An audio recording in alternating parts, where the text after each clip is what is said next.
Welcome back. Yes, I am very excited about this one because it's going to force all of us to think about where we could be going, what we could be doing with these amazing bodies that we've been gifted with. And we are joined in studio by 3 South African ice swimmers who were among the group of 16 swimmers from all around the globe who swam in the Arctic Ocean off Svalbard, which, and this happened last week, and it's the northernmost human settlement on the planet. And it's cold. It's somewhere between Norway and the North Pole. Now, Ram Barkai, Jean Craven, and Samantha Welpton are all joining us.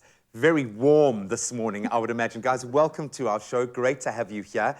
Thawed out just a little bit after what I would imagine was quite a grueling physical and mental challenge.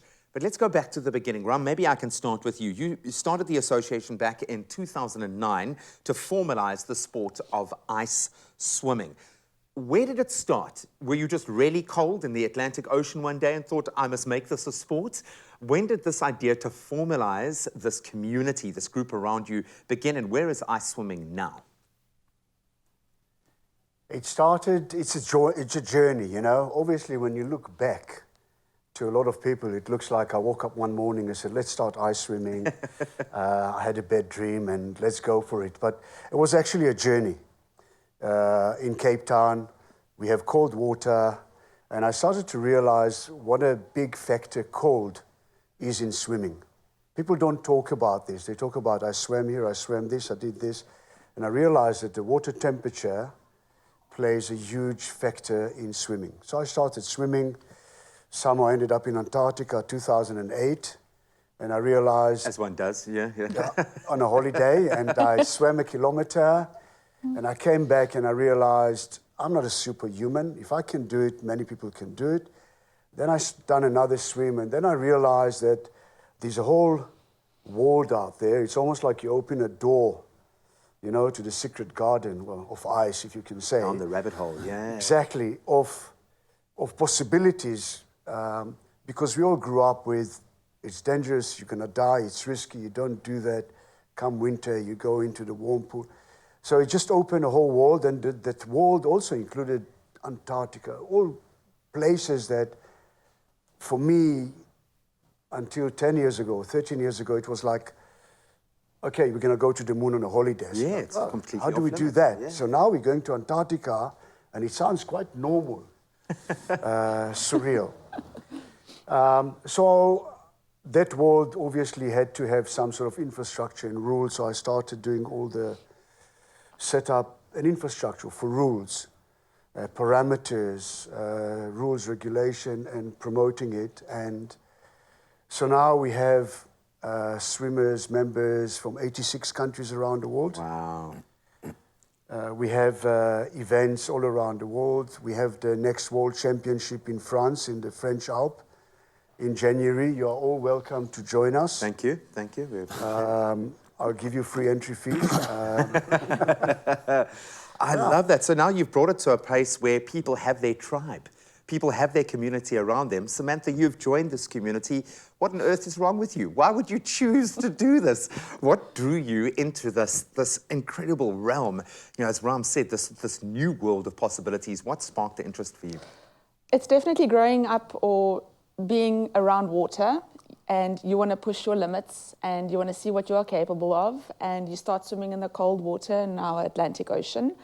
And then one day someone on the beach says, you know what, we're doing this ice swim, why don't you join? And it's interesting and intriguing, and you start. And then you realize what you are capable of once you've convinced your mind that you are capable of it. And then, yes, like you say, you join this tribe of people that are so like-minded and so inspirational that no one's going to ask you, why are you swimming in Antarctica? Why are you going to Svalbard? People are just like inspiring you to just push your limits and go out of your comfort zone a little bit. And one can only think what that does in the other areas of your life. Once you have that glass ceiling shattered, not even lifted, but completely obliterated. But then you've got to find places that are cold enough to swim. So we arrive at Svalbard. Hopefully I'm saying that right. John, it's the most northern human settlement that we can get to, okay? So it's cold, I would imagine, very cold. Just how cold is it there? Talk me through the conditions that you arrive in, because I would imagine just getting off the plane, or can you get there by plane? Yeah. Getting off the boat, how do you even get there? But that second that you arrive, it must get real very quickly. So you start off in Norway, Oslo, where most of us arrived and had a pre-function there, meet and greet. Then you take a plane, it's about a 2.5-hour journey to Tromsø. I mean, a few people have been there. That's right at the northern part of Norway. You actually do a check-in through customs, because Svalbard is an international territory. It's managed by Norway, so you have to go through passport check-in in Tromsø. And then it's about an hour and a half to another 2-hour flight directly to the North Pole. And as you said, it's about roughly 1,000 k's the northern part of Svalbard Island. Svalbard consists of quite a few islands. The biggest one is Spitsbergen, which is quite well known. And it's literally a Joburg to Cape Town flight, and you're at the North Pole. Flying there, you literally start seeing the ice, the polar ice cap. So it's on the fringe of the polar ice cap. The southern bit of Svalbard gets warmed up by the Gulf Stream. Hence you can swim sometimes of the year in the fjords. But arriving there, it's quite daunting. You know, it's a grey area in winter. We came there at the end of spring. A lot of ice in the water. And, landing at the airport and driving to the village of Longyearbyen, which is the northernmost settlement and the northernmost airport and the northernmost gas station. That's as far as you can go, yo. Everything is northernmost. But, yeah, it's quite daunting. And I must say, there's moments of silence in the bus where people start looking at the water. And, we actually did a trip the day before our test swim day. And I've always thought that water can't get colder than -1. We actually got a patch where it was -2, and the water freezes below freezing point because of the salinity, and it's quite daunting. How handy though? How handy that the water doesn't even freeze there. That's like a real bonus in this instance. Just to put it in perspective here, one of the competitors, I know you said not superhuman, but one of the superhumans that went and did this was 72 years old. It says that it's about the strength of the mind, and that's what we're going to get into in just a moment. They're not going anywhere. You can go and have a quick ice bath just to kind of relate to them, but we're going to get back into the kitchen to warm things up a little. It's my feel-good breakfast show. Well, from those near-perfect conditions to go out swimming and enjoy the sunshine, we flip that coin completely and look at probably the most difficult conditions you could swim in. We are continuing our conversation with the ice swimmers Jean Craven, Ramba Kai, and Samantha Welton, and they are talking about their recent swim in the Arctic and the mental strength it takes to get you, well, just to get you there, let alone get you through it. Now, Ram, you have felt so much gratitude towards this incredible discipline, this life journey in swimming in these kinds of conditions, that you've dedicated this book, From Fire to Ice, which takes us through your incredible journey, which I think would offer us insights into why you keep going back for more. But the one thing I can't let go of is the mental strength that you would have to build. So I'm going to ask for you personally, if you can summate this incredible journey that you've got going on in this book into what's happened within your own mind. What does it do for you? What has being an ice swimmer done for your strength of mind, your strength of will, and your mental well-being? Some people will argue that it hasn't done much for my mental well-being. That's why I have to go back. And you're all following him, so you're just as crazy, eh? You're just as crazy.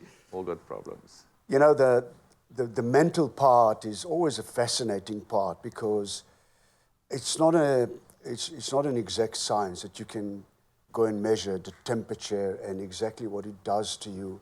And it's also a very personal thing. For me, when I started swimming in the cold, and the realization, I think Sam mentioned it before, that I can do it, and I can do it longer, and it's not going to kill me, and how far can I go? It was also a mental journey, which actually hasn't stopped. It's not one light bulb moment. No, it's a journey to realize that life has a set limits and preconceived sort of walls, and I don't necessarily like walls and boundaries, so I try and find out. And it gave me a huge amount of probably personal strength. Just not comparing to anyone else or superhuman or anything, just to be able to do things that I thought are completely impossible for me.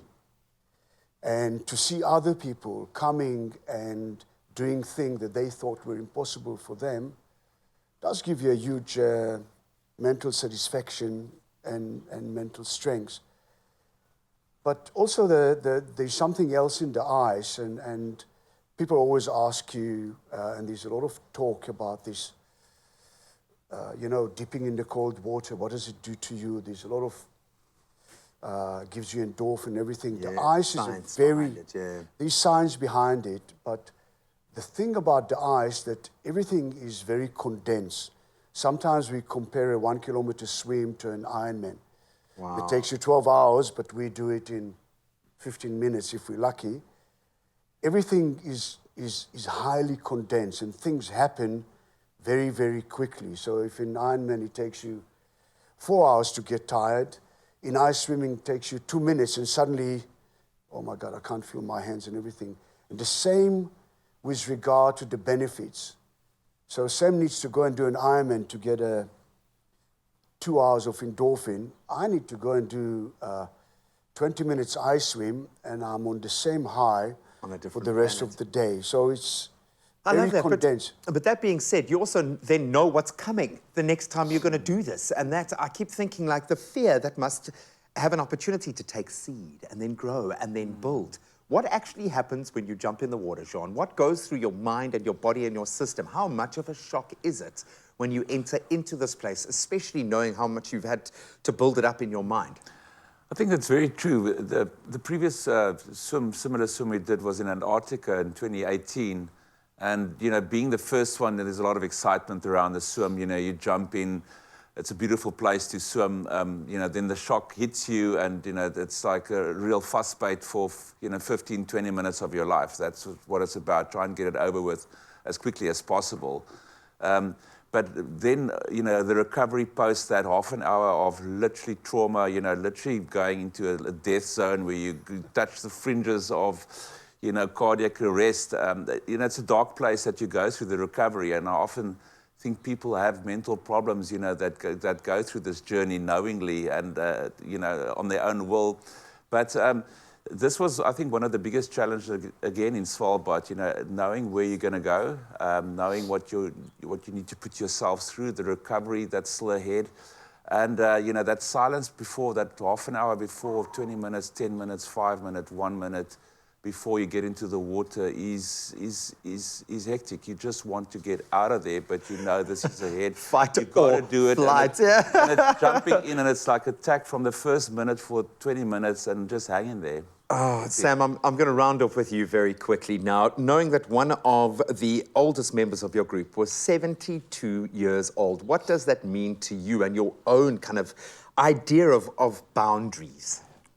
Well, Hilary McEwen is from Australia, but she stays in Great Britain, and she's just incredible. I told her a couple of times that if I can do half the things at her age, then my life would be complete. And it just gives me so much inspiration that you can do anything that you can convince your mind of to do. And it's just incredible to see her at the age of 72 do an ice swim at -1 and come out and love it and be such a sport and be so positive about life. And I think ice swimming also gives you many coping tools, not just for swimming, but to just deal with everyday stress and management. You said -1. I think it might have been -2 at times, -2 at times. You guys are amazing to me. Thank you so much for putting yourselves through this so that you can prove to the rest of us what we are truly capable of. If you can, get a copy of Rum's book, From Fire to Ice, if you want to truly understand the insanity of these people and why they keep doing what they're doing. But one thing it has laid bare for me today is that our minds, never mind our bodies, but our minds are so much stronger than we believe them to be. So you can go and visit the International Ice Swimming Association or Mad Swimmer websites to get all of the information and maybe go and take a little dip yourself.